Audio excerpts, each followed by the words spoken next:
مثال کے طور پر میں بنی اسرائیل کا ایک واقعہ بیان کر دیتا ہوں۔ حضرت موسیٰ علیہ السلام ایک جلیل القدر پیغمبر، اتنے جلیل القدر کہ اللہ تعالی نے کوہ طور پر ان سے کلام فرمایا، اللہ نے ڈائریکٹ ان سے بات کیا۔ حضرت موسیٰ علیہ السلام نے ڈائریکٹ اللہ کی آواز کو سنا اور ڈائریکٹ اللہ سے بات بھی کیا، جس کا شاہد قرآن پاک ہے۔ آج بھی قرآن پاک میں وہ باتیں موجود ہیں جو موسیٰ علیہ السلام نے اللہ تعالی سے کیا۔ جو اس سے انکار کر دے کافر ہو جائے۔ تو جب اللہ تعالی نے موسیٰ علیہ السلام کو معجزہ عطا فرمایا کہ اے موسیٰ تمہارے ہاتھ میں کیا ہے؟ اے پروردگار عالم میرے ہاتھ میں عصا یعنی ڈنڈا ہے۔ اللہ نے فرمایا اسے زمین پر ڈال دو۔ موسیٰ علیہ السلام نے زمین پر ڈالا تو وہ عصا وہ ڈنڈا اژدہا بن گیا۔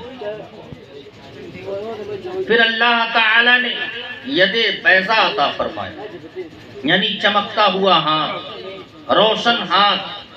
موسیٰ علیہ السلام نے جب اپنے بغل میں ہاتھ کو ڈال کر نکالا تو ہاتھ جو ہے چمکنے لگا، ہاتھ سے نور پھوٹنے لگا، روشنی ہو گئی۔ یہ نشانی، یہ معجزہ لے کر موسیٰ علیہ السلام اپنی قوم میں گئے، فرعون میں گئے۔ اللہ تعالی نے ان کو فرعون کے پاس بھیجا۔ آپ نے دیکھیے واقعہ سنانا مقصود نہیں ہے، بلکہ جو ہے میں بتانا چاہتا ہوں کہ ہم میلاد کیوں منائیں۔ فرعون کو اللہ کا پیغام دیا، وہ ایمان نہیں لایا۔ موسیٰ علیہ السلام کی قوم آپ پر ایمان لاتی گئی، ایمان لاتی گئی، اور فرعون کے لشکر موسیٰ علیہ السلام کو اور موسیٰ علیہ السلام کی قوم کو ستاتی رہی۔ ایک وقت آیا کہ جب بنی اسرائیل موسیٰ علیہ السلام کی قوم تنگ ہو گئی، پریشان ہو گئی، تو اللہ تعالی نے فرعون سے نجات بخشی۔ دریائے کلزم میں راستے دے دیے، 12 راستے، جس سے تمام بنی اسرائیل جو 12 قبیلوں میں تھے، تقریباً ان کی تعداد 6 لاکھ کے قریب تھی، اس راستے سے نکل گئے، دریا پار کر گئے۔ اور اسی راستے میں فرعون بھی اپنے لشکر کے سمیت گیا تو اللہ تعالی نے اسے دریائے قلزم میں غرق کر دیا، وہ ہلاک ہو گیا، جس کی لاش آج بھی میوزیم میں عبرت کے طور پر رکھی ہوئی، جس کا ذکر بھی قرآن پاک میں موجود ہے۔ اس کے بعد اتنا بڑا معجزہ دیکھنے کے بعد، اللہ کی اتنی بڑی قدرت کا مشاہدہ کرنے کے بعد بھی بنی اسرائیل ایک بستی سے گزری تو انہوں نے دیکھا کہ اس بستی کے لوگ پتھر کو پوج رہے ہیں۔ تو جانتے ہیں موسیٰ علیہ السلام کی قوم نے کیا کہا؟ اے کلیم اللہ، اے موسیٰ علیہ السلام، میرے لیے بھی پتھر کا ایک خدا بنا دیجئے کہ ہم بھی پوجیں۔ موسیٰ علیہ السلام غضبناک ہو گئے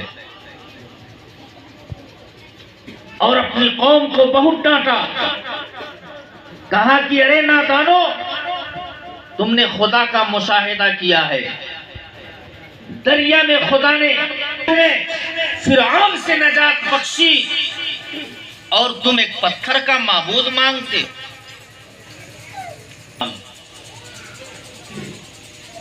تب اللہ تعالی نے موسیٰ علیہ السلام سے کہا کہ اے موسیٰ علیہ السلام، اپنے قوم سے 70 لوگوں کو لے کر طور پر آ جائیے، میں آپ کو توریت شریف عطا فرماؤں گا۔ اب موسیٰ علیہ السلام اپنی قوم سے 70 لوگوں کا انتخاب کیے اور انتخاب کر کے کوہ طور پر گئے، چلا کرنے لگے، روزہ رکھنے لگے۔ کتنے دنوں کے لیے اللہ نے بلایا تھا؟ پورے 40 دنوں کے لیے۔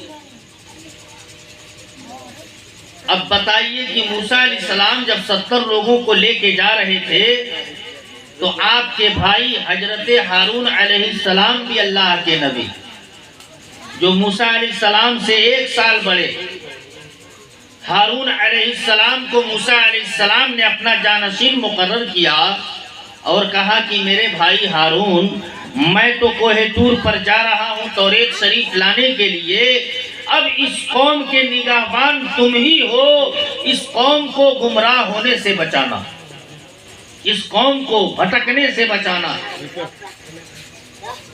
موسیٰ علیہ السلام تو گئے، چلا کرنے 40 دن کا۔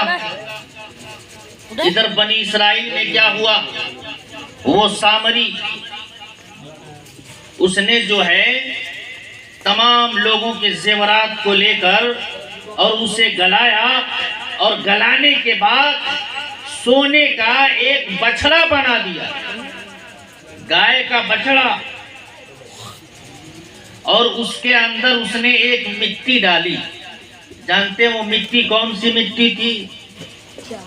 وہ مٹی حضرت جبریل علیہ السلام کے گھوڑے کے قدموں کے نیچے کی مٹی تھی۔ جب یہ دریا پار کر رہے تھے تو موسیٰ علیہ السلام کے قوم اور فرعون کے لشکر کے بیچ میں جبریل علیہ السلام اپنے گھوڑے دوڑا رہے تھے، اور سامری نے دیکھا کہ جہاں حضرت جبریل امین علیہ الصلاۃ والتسلیم کا گھوڑا پاؤں رکھتا ہے وہاں سے فوراً ہری گھاس اگ جاتی ہے۔ تو اس نے مٹی اٹھایا اور رکھ لیا۔ اب بچڑا سونے کا بنایا، وہی مٹی بچڑے میں ڈال دی تو بچڑے کے اندر جان پیدا ہو گئی اور بچڑا بولنے لگا۔ جب بچڑا بولنے لگا تو سامری نے تو دیکھ لیا تھا کہ یہی بنی اسرائیل جب دریا پار کر کے بستی سے گزر رہی تھی تو موسیٰ علیہ السلام سے اس نے فرمائش کی تھی کہ مجھے ایک ایسا خدا بنا کر دیجئے جو دکھائی دیتا، جو ہمارے سامنے ہو، ہم اس کو پوجیں۔ تو سامری کو ایک موقع مل گیا اور اس نے بچڑا بنا کر اس کے اندر مٹی ڈال دی، بچڑا بولنے لگا، اور بنی اسرائیل سے اس نے کہا کہ یہی موسیٰ علیہ السلام کے خدا ہیں، اسی کو موسیٰ علیہ السلام مانتے ہیں، یہی ان کے معبود ہیں۔ اب وہ جاہل قوم سچ مان گئی اور اس بچڑے کو پوجنے لگی۔ ہارون علیہ السلام کو خبر لگی، ہارون علیہ السلام گئے اور بنی اسرائیل کو منع کرتے رہے، لیکن وہ کہاں ماننے والے تھے، نہیں مانے۔ یہاں تک کہ